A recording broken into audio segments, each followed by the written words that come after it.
Well, we are back from a fantastic cruise on P&O Iona, and in this video we're going to give you our full review of what we thought of the ship. We sailed on a Northern Europe itinerary, visiting the ports of Bremerhaven, Bruges and Rotterdam during the February UK half-term holidays, and the ship was sailing at capacity. So, what was the ship like? In this review, you're gonna find out. Hi, if you're new to our channel, we are Tom and Dom Travel, and we release a new cruise and travel related video every single week. So if you haven't done so already, make sure you hit that subscribe button and don't forget to give this video a like. First up, let's talk about the all-important embarkation. We had an allocated boarding time of 12:15. P&O tend to issue these a few days prior to your cruise. We decided to arrive at the cruise terminal a little bit early, which was around 11:45. At this point, we took some photos in front of the ship, met some of our fellow cruise passengers, so hello to you if we met you while we were taking photos, and then headed straight into the cruise terminal itself. Now, check-in was an absolute breeze this time. There was no queues whatsoever. In fact, we walked straight up to the check-in desk, through security again in no time at all, and arrived on the ship about 12 o'clock. Unlike many of our other P&O embarkations, we were a little bit hesitant when we arrived because 9 times out of 10 we've had to wait outside in a queue when we've been early. However, our embarkation on Iona was incredibly impressive. There was no hanging about, no queues. It was very well organised, and I think it took us around about 10 minutes from entering the terminal to getting on the ship.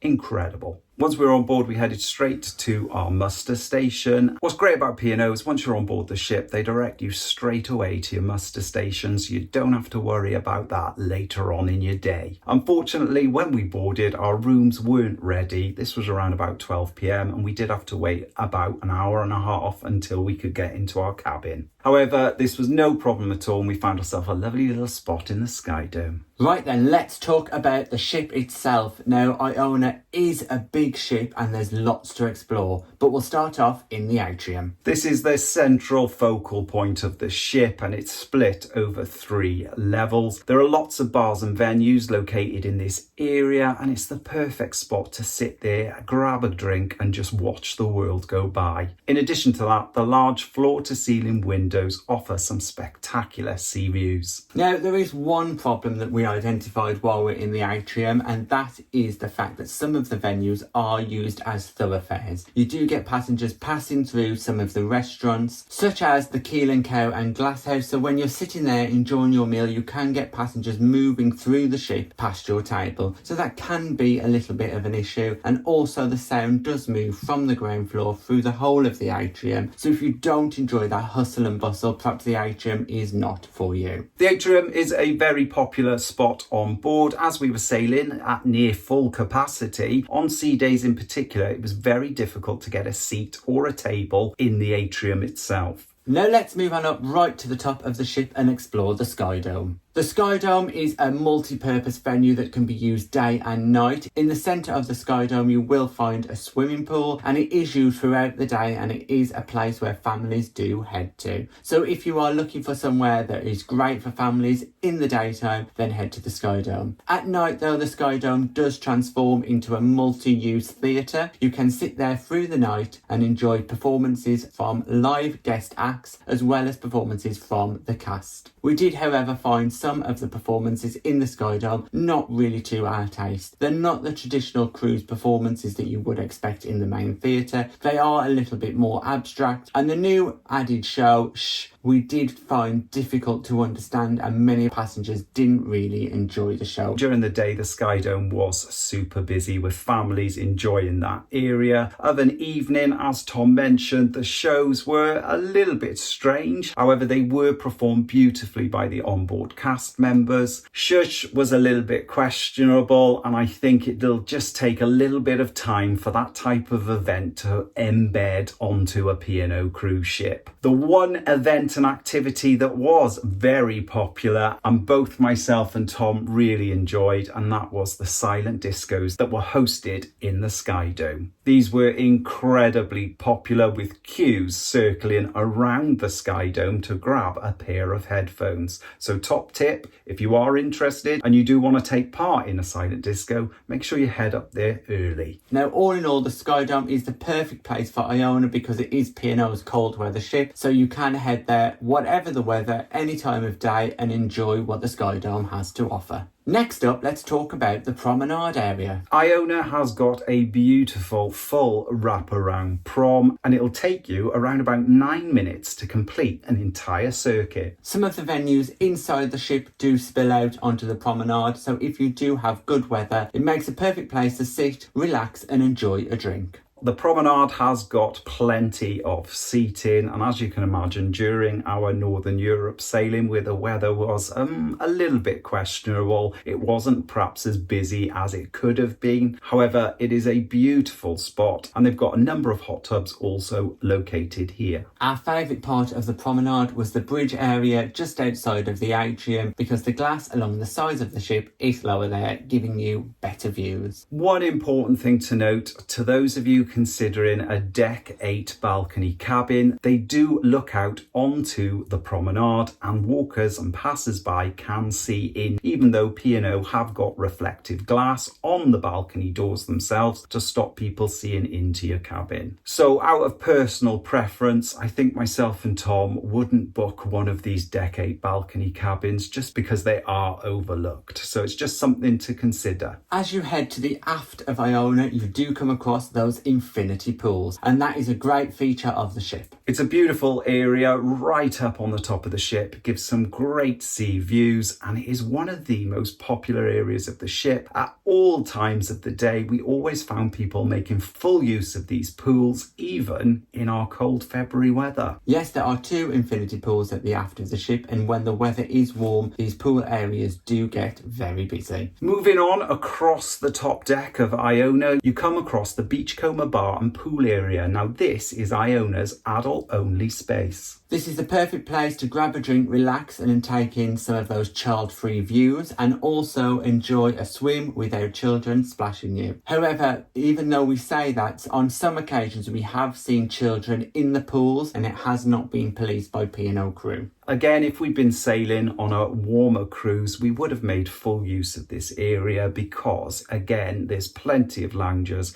there's covered seating if you need it, and the bar is also a great little feature. Located right next to the Beachcomber pool is the Retreat. This area is an exclusive paid-for venue and you can book your spot in the Retreat for a day or the entire duration of your cruise. The Retreat is a great place when the weather is warm, but perhaps it's not a great venue when the weather isn't as good like it has been on our cruise because you are exposed to the elements. The Retreat is a popular location on Iona when sailing during the summer months, and it does get booked up rather quick. If you are a fitness fanatic, Iona has you covered. They have a large multi-use sports court as well as golf nets and also deck games, which on our cruise we found incredibly popular. And not forgetting that really big gym that is fully equipped with all the things you could need if you enjoy a daily workout. Burn off some of those additional cruise calories, but I'm sure I've heard cruise calories don't count. They are just some of the highlights of Iona. We'll talk about some more coming up, but just to mention that the ship is finished beautifully, it's well decorated and has a modern luxury finish to it. Iona now is a few years old and yeah, she is still looking her best. Well, let's talk about those all-important areas on the ship. Some of our favourite places, the bars and entertainment venues. Let's start right at the top at the Crow's Nest. This has to be one of our favourite venues on board. It is just finished beautifully. It's got an incredibly relaxed atmosphere. The panoramic windows give some great views, especially when you're sailing on those sea days. The decor in the Crow's Nest is sophisticated with dark blues and golds. We really love this venue at all times of the day. It's a great place to grab a quiet drink during the day and a pre-dinner drink in the evening. In the evening, the venue often hosts a live pianist, just adding to that beautiful, relaxed atmosphere. Now, another one of our favourite venues is the Glass House. The Glass House is located on deck 7 in the main atrium area. Now, the Glass House is the place to go for wine lovers, and like us, we sampled many of the wines on their extensive menu. It's a great spot for an afternoon tipple or a pre-dinner drink where you can sit back and just watch the comings and goings in the main atrium. The Glasshouse also offers small plates if you are feeling hungry, but it was definitely one of our go-to venues throughout this cruise. The small plates are not included in your cruise fare, and these do incur an additional charge. Let's move on through to the casino and Brody's, which is the pub on board. We didn't frequent this venue as much as we'd like to because it has to have been one of the most popular bars on the entire ship.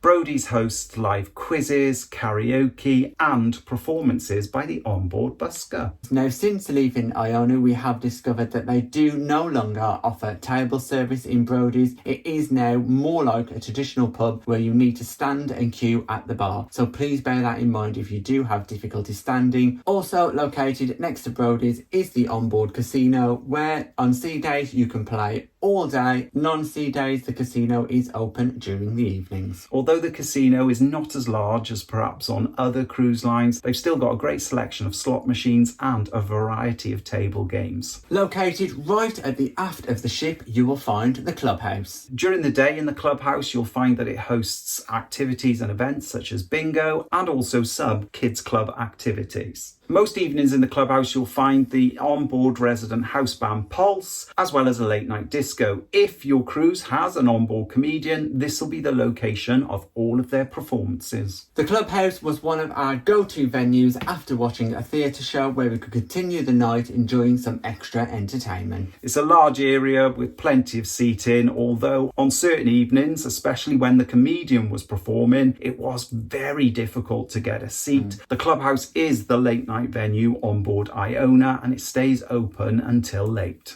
For a more relaxed atmosphere, why not head to Anderson's? Now you will find a much quieter affair here. There are board games. There is an onboard library also available here. Also located in Anderson's, you will find the onboard gin distillery. Now P&O distill their own gin to use on board. You can sign up for a gin tasting session. Unfortunately, we were too late to take part. However, it is advertised in the Horizon Daily Planner. It really did look like a great experience, and we are very sad we missed it because we do like a gin or two. All in all, Anderson's is that venue if you like to have a chat with your fellow passengers or sit and read on your own. It is the quieter venue on board. On the lower floor of the atrium, you will find the Emerald Bar. This venue takes up a large section of deck 6 in the main atrium, and it is a great spot to grab a quiet drink during the day or head to of an evening for some live music from the pianist or one of the pop-up shows from the onboard team. The Emerald Bar also features a unique cocktail menu. Please remember that these are an additional charge, as are all the drinks on board unless you have a drinks package. We must mention the Sky Dome once again here, as it is a popular venue in the evening for those entertainment shows. Now make sure you do get here early for some of those shows because seating is at a premium. Now there are two unique venues on board Iona, and one of those is the 710 Club. The 710 Club has been created in partnership with Gary Barlow. It's a live music venue that has got a very intimate feel. It is the place to go if you are a live music lover, plus they have their own selection of drinks including those Gary Barlow wines. Again, the 710 Club is incredibly popular. It is advisable to pre-book your performance, and they do 3 during each evening, with the latest being at 12:15. Prior to boarding, we were unable to pre-book this venue, and slots were only released after 4:30 on our embarkation day. So if you do enjoy live music, make sure you are ready to book those slots on the app as you board. It's a great experience, and all of the performers in the band are very talented, and they put on a great show. Now moving on to the other unique venue on board, and that is the Limelight Club. Now the Limelight Club does incur an extra charge. Now we think it is absolutely worth it because included in that price is a full 3-course meal plus entertainment by a guest performer. On our cruise, we had singer, comedian, impressionist Deborah Stevenson. And wow, did she put on a great show. Now, we have been to the Limelight Club several times on board Avia and Iona, and every time we found it a great experience. The only thing is, now we've been a few times, we would like some changes to the menu, but if it's your first time visiting the Limelight Club, we would absolutely recommend it as a must-do venue. Prices can range between £20 to around about £35 per visit, and the food has never disappointed us. Now, it is worth pointing out this is a pre-bookable experience and you will need to book this prior to your cruise. And let me just point out that people are waiting for this booking to open, so do join some of those Facebook groups or check on your planner and find out when the booking opens, because people will be there waiting to book. Slots are usually made available around about 2 weeks prior to your cruise. Also, it is first come, first served seating during the performances, so if you do want some of the best seats close up to the action, make sure you join that queue roughly 45 minutes before the doors are due to open. The main place for the shows on board is the Headliners Theatre. This large modern theatre hosts many of the onboard production shows as well as guest entertainers. During our cruise, we saw several production shows from the onboard cast, including Sky's the Limit, which featured an absolutely huge aeroplane on stage. Very impressed with that. There was also a show called Festivals, and you guessed it, it was inspired by those music festivals throughout the world. And then finally, the highlight of our cruise was the show The Greatest Days, which is the Take That musical, which is a roller coaster of emotions and a great production show featuring the songs of Take That. All of the shows were to a very high standard, from the music to the story to the costuming. Each night we left the theatre feeling very entertained. Also on our cruise, the guest entertainer we had was the band Remixed. These are a group of 3 musicians who take modern songs and give them their own unique twist. And we've got to say, we were very impressed, especially with their Adele tribute. Finally, there are 2 shows each and every night on board, so do check your daily planner to find out if you'd prefer the earlier or the later. It is recommended that you pre-book all of your visits to the Headliners Theatre. Now, you can do this 2 weeks prior to your cruise or once on board. P&O do tend to have a member of the entertainments team at each of the entrances checking you in. You can turn up without a booking, and if there's space, they will let you in. But if you really want to go and see a particular show, we can't recommend it highly enough for you to pre-book your visit. In addition to the evening entertainment in the Headliners Theatre, you'll also find during the day quizzes, talks and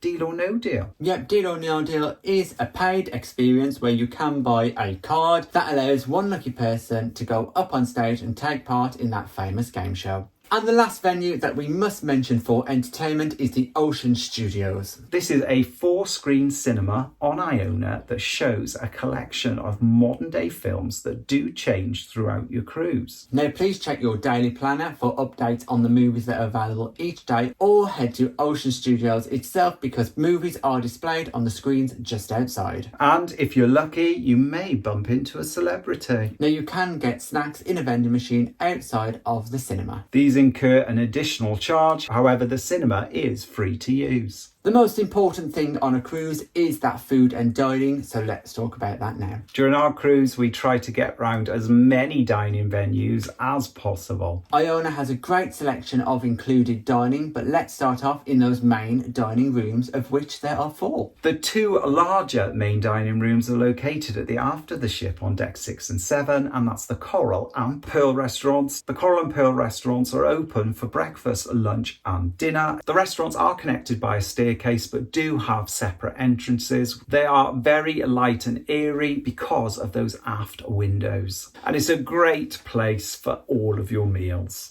Iona also has 2 smaller main dining rooms, and these are only open for evening meals. These are the Aqua and Opal restaurants, and we did decide to dine one night in the Aqua restaurant, and it is a little bit more of an intimate feeling. However, we did seem to think the tables were slightly closer together in that venue. The Aqua restaurant is the smallest dining venue on board. The Opal that is directly adjacent to it is a little bit bigger and does have a warmer feel to it due to its decoration. decor. Altogether, all those 4 restaurants do offer an identical menu each and every night, plus the breakfast and lunch menus in the Coral and Pearl. So it's down to you, it's your choice what you prefer, but there is a wide selection of places available for your main dining room. It's advisable that you use the virtual queue, which we think is fantastic. All you need to do is select your preferred dining room, select the time and your table size, and then when your table's ready, you get a little notification on the app to say to come down. Now, if you don't want to use the app, that is no problem. There are 2 queues for each of the venues, a pre-booking queue and a no bookings queue. So just join that no bookings queue and they'll see to you as soon as possible. The service in all of the main dining rooms that we visited was top notch. We didn't have any problems. We were served promptly. Our drinks orders were taken. We had a butter dish. Our dining experience in them was fantastic. Now, there is no reserved seating in any of these venues. It is first come, first serve, and they'll allocate you a table once one becomes available. The food was a good standard and we always found something to eat. Moving on to the Keys. Now, this is the other included venue that is open throughout the day. There are 3 food stations available: Hook, Line and Vinegar, which offers fish and chips, plus all those favourite condiments like curry sauce and mushy peas. There's also Asian Fusion that offers Asian inspired food such as chicken katsu curry with steamed rice. And then finally the Broadway Diner, which offers burgers, fries and fried chicken. Now, that menu is available from lunchtime onwards throughout the day and into the evening. However, it is worth noting that the Keys is also a place that you can go to for breakfast, where all of those stations Dom just mentioned turn into breakfast stations, where you can get things like pancakes, cooked eggs, as well as those full English items. The Keys was definitely our go-to spot to get something quick to eat. The burgers were delicious. The chicken was a little bit questionable when we first arrived. However, it did improve. And we've also got to give a special mention to the fish and chips and katsu curry, which were delicious. The Keys is a very popular dining venue on board, and as a result, at breakfast and certain times of the day, we found it very difficult to find a seat. We did have to walk round on a number of occasions to find one. We also found it very difficult at times to order drinks. Table service is how drinks are served in the Keys. However, it is very difficult to get a waiter or waitress's attention. There are options for self-service drinks for water, tea and coffee, but if you did want an alcoholic drink or a soft drink, that does become difficult. We never managed to order a drink from the bar while we were dining in the Keys, and we ended up grabbing our own drinks and taking them to the venue. Let's talk about the buffet on board, which is called the Horizon Restaurant. The restaurant is located up on deck 16. Horizon Buffet is the go-to place for that quick service experience. You can pick up a variety of different foods, fill up your plates and head for a seat. Now, sometimes the seating in the Horizon Buffet can be challenging. However, in the evening we found it much more easier. This is also the place where you can find the late night buffet, and it is the place to head after a few drinks and a bit of partying to fill up before you head to bed. We always found the selection during the day to be really good and inclusive, meaning they do cater for various dietary requirements. Most of the evenings in the late night buffet, the food was to a very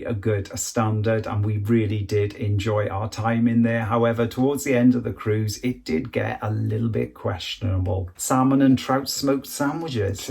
True. Also at the late night buffet, you can pick up a hot chocolate or a Horlicks, which we haven't seen on other cruises and does make a very good addition. The Horizon Buffet is also home to the specialty restaurant, the Beach House. Unfortunately, on this cruise, we didn't manage to dine in there. However, we have dined in the Beach House on previous P&O ships and have always found it in the past to be incredible value for money. Also in the Horizon Buffet, on the celebration evenings, a section of the buffet itself is turned into the chef's table. We had a far from ideal experience here, and it was definitely not what we expected at a celebration event. Even though it was decorated for the chef's table and formal night, you still felt as if you were sat in the buffet in your tux. We do think that P&O would do better to rename this experience, because it definitely doesn't live up to the chef's table name and the experience you would have on other lines. Another included venue is the Mediterranean-inspired Olive Grove. This is located next to the quays and can be a hidden gem. It's open for lunch and dinner, and you do have to pre-book your visit on the My P&O website/app. Or you can speak to the maitre d' at the front of the venue itself. Now, we would suggest you book this as soon as possible because it was hugely popular and we saw many people get turned away from the venue by doing walk-ups. We really enjoyed the Mediterranean style food, from the meze to the lasagna to that fantastic citron tart, which has got to be one of the best I have ever tasted. We would absolutely have loved to have gone back to the Olive Grove. Unfortunately, as we said, it was fully booked for the whole cruise, and once again, please do get that booked up because it's worth a visit. The final included venue on board is Taste 360. This is located in the Sky Dome, and it serves a variety of your traditional poolside snacks such as pizza, burgers and chips. They also offer daily specials, and when we were there we had paella. Now, it can get busy during the day, and it is a queuing system where you can help yourself to select items, and other items such as hot dogs and burgers are cooked to order. We found the food always to be hot and fresh, and we got no complaints at all. A great spot to grab a quick bite. Now, moving on to those paid venues on board, and the first venue we'll talk about is the Keel Cow. This is located up on deck 8 in the main atrium, and it is a large open venue with some great views. It has an open plan feel to it, but you are seated by the maitre d' as you enter the Keel Cow. Now, the food here is of excellent quality and there is a good variety. However, we found that if you do go off menu, it can cause some problems. This was our first experience of the Keel Cow, and we were both really looking forward to it. However, it didn't live up to the expectation. I went for the Prime Minister burger that everybody raves about, and I've got to say, yes, it was a good quality meat, but because I could just go to the quays and grab a burger whenever I wanted from the Broadway diner, it perhaps wasn't the best choice. Your steak, on the other hand? My steak was absolutely superb. I thoroughly enjoyed it. Would it put me off going to the Keel Cow again? No, I think I'd just choose something else from their extensive menu. Also available food in that atrium area is the glass house that does serve those small plates, and it is pre-bookable of an evening. Once again, it is an open plan seating setup. Now, a restaurant that we did try and had an excellent experience in is the Epicurian. This restaurant offers contemporary British classics with a twist. It's P&O's interpretation of fine dining. It was a wonderful experience. We had a one-off menu whilst we were on board, as it was Valentine's Day, and we've got to say the food quality, the service was all top notch. For this special Valentine's menu, we paid £46 per person. We pre-booked prior to our cruise, but traditionally the Epicurian costs around £24, and we think that is incredible value for the experience. Another speciality restaurant on board is Cindu. This is P&O's interpretation of an Indian restaurant. The dishes are all individually priced from starters all the way down to desserts, so you can eat as much or as little as you like. Unfortunately, we did not eat in Cindu on this occasion. However, we did when we sailed on Avia, and we have to say the food was of excellent quality. Just a quick note, if you are planning on dining in any of the specialty restaurants, it's advisable that you book prior to your cruise. You can do this through the P&O website using your booking reference number to log in. The last paid for food venue we would like to mention in this review is Ripples. Ripples is the ice cream and coffee shop on board, which serves fresh gelato styled ice cream plus something completely unique. An ice cream afternoon tea, which unfortunately we have yet to try. Yes, we've been on 2 cruises now on Iona and Avia and have yet to try this. However, we have been reliably informed that the ice cream afternoon tea is fantastic, but you only need one between 2 because it can get a little bit sickly. One thing that we must mention is the drinks packages that P&O offer. We did choose to take a drinks package on this cruise because we felt that it was value for money for us. However, many people people who sail on P&O do not find that the drinks packages are value for money. They do offer several different drinks packages, including a non-alcoholic package, a standard drinks package, and a deluxe drinks package. To put things into perspective, a single gin and tonic costs around about £7, with glasses of wine averaging around about £9 a glass. A pint or a bottle of beer costs between £5 and £6, so it depends on your preference, and you really need to sit down and think about whether or not a drinks package will be value for money for you. Now, special mentions should go to Vista's Coffee Bar, located at the bottom of the Atrium. Vista's is an upcharged venue that serves Costa coffee throughout the day, so head there if you are a fan of coffee. But we did discover there was somewhere else you could get a coffee much easier. And that was at the Infinity Bar at the aft of Deck 16. It was always quiet and we never had to queue very long at all to grab ourselves a coffee. It is also worth pointing out that P&O no longer do disposable takeaway coffee cups, so if you do have a reusable coffee mug, take that with you on the cruise, because the crew on board will put your coffee into that reusable mug, or purchase one while you're on board. Let's talk about some of those other venues on board. First up is the spa. This is a large area of the ship. They offer a range of different treatments, and these can all be pre-booked prior to boarding or once you're on board. It is worth popping to the spa to check out if they've got any offers available. Also in the spa there is a large thermal area, including a pool, steam room, sauna and heated beds. They've also got a fully equipped beauty salon and a male barbers on board. If you are a fan of retail therapy, then head to the shops, because they are extensive on board Iona. You can get anything from clothing, duty-free, sweets and snacks, magazines, books, and of course all those P&O souvenirs. If you have forgotten any items of clothing, there is a large, extensive range of designer goods available, mostly at reasonable prices. And if you've forgotten any of those toiletries that you may need, there is a shop in the main atrium where you can pick up any of those.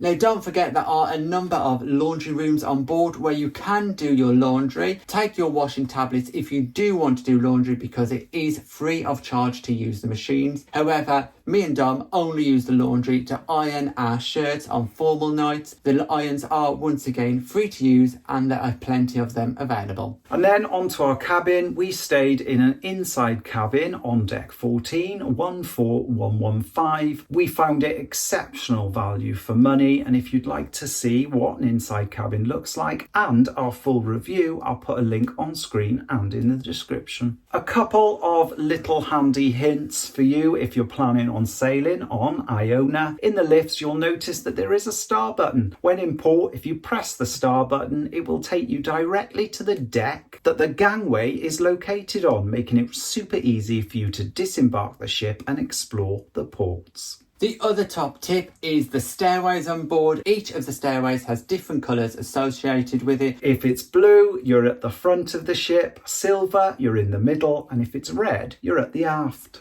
Overall, we had a very good experience cruising on Iona. Yes, this is one of the biggest ships in the P&O fleet, and it does feel like a large ship. But the ship itself is modern, airy, and has a really nice feel to it. During our cruise, we were sailing at full capacity over the UK half-term holidays, and the ship was very busy. We did struggle on a number of occasions to find seats in the different venues. However, it didn't really have that much of a negative impact on our cruise. And would we sail again? Absolutely. Yeah, no problems at all. We've got to say, it's got to be one of the best P&O cruises we have been on, and it was a great experience. All in all, we really enjoyed our time on Iona, and we would absolutely cruise on board again.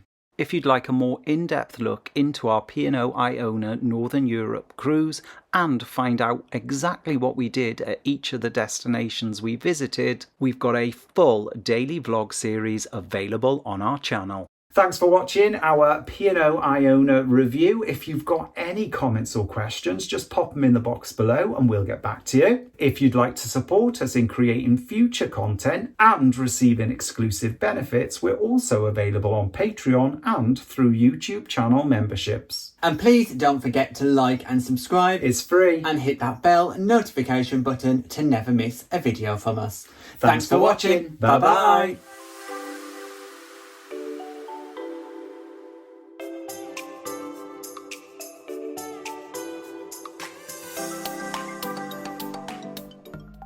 Thanks for watching. We've got lots more content available on our YouTube channel, so press that subscribe button. If you're interested in receiving daily updates, we're available on most social media platforms. Just search for Tom and Dom Travel.